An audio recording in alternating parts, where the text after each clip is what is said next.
situations. What advice would you have for new people entering the workforce and just in general, or what, let me add a tack on question. Like, what are the most common mistakes you see people who are entering their professional careers? I think the most common mistake is the misnomer that you're going to like everything you do.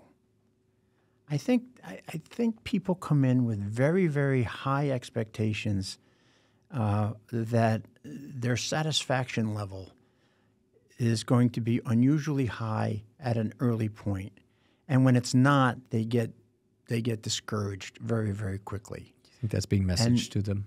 I don't know. Because I've seen a lot of that. We create these caricatures, these these stereotypical college professors, and I don't know if it's that.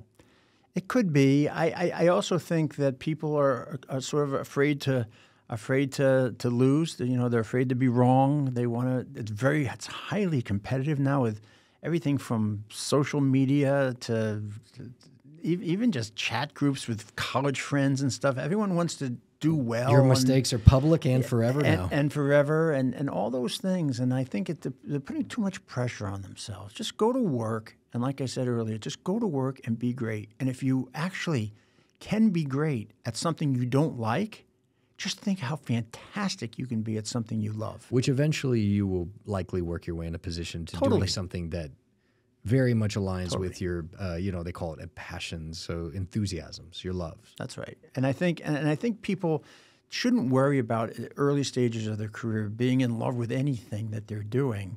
They should just make sure that they're creating the right work ethic, they're creating the right brand for themselves, because we're all personal brands, yes, right? And we all have to. I mean, you know that better than anybody. I think when we were growing up, it was called reputation. Yeah, and now it's called a brand. Now it's called a brand, but it's very, very important, and you want to be that go-to person. So, I think the biggest mistake people have is their expectations for total professional satisfaction are too high, too early, and don't worry about it. You're going to be fine. Just go to work. And be terrific. Name something that you were not satisfied, that you didn't love to do earlier on, but you just said, hey, this is part of what I got to do. It is what it is. So I'll give you a good example. Please. I'll give you a good example. Back in the old days, and they talk about 88, 89, there was no internet. In fact, the fax machine was like the big thing, right?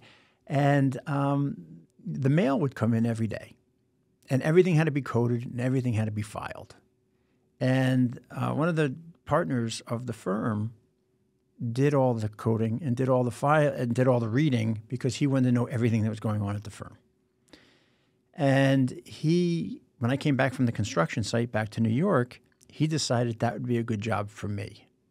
So I would have a bag of mail dumped on my desk every morning that I would have to open and I would have to code and bring to the file room for the file clerk to put into the file.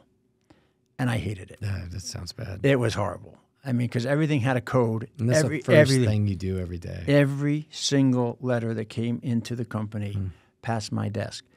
But the interesting point of that was I knew everything that was going on. I mean, I learned so much. I mean, I had done a good job. I brought this project in. We built this mall. I came back to New York for this big job, and I get a bag of mail on my desk every morning. But I really thought that it was a grind to get that done. But then I realized, you know what? Stop complaining and read everything. And by the way, some of the stuff I should not have read. Right? There's some highly privileged confidential stuff in there.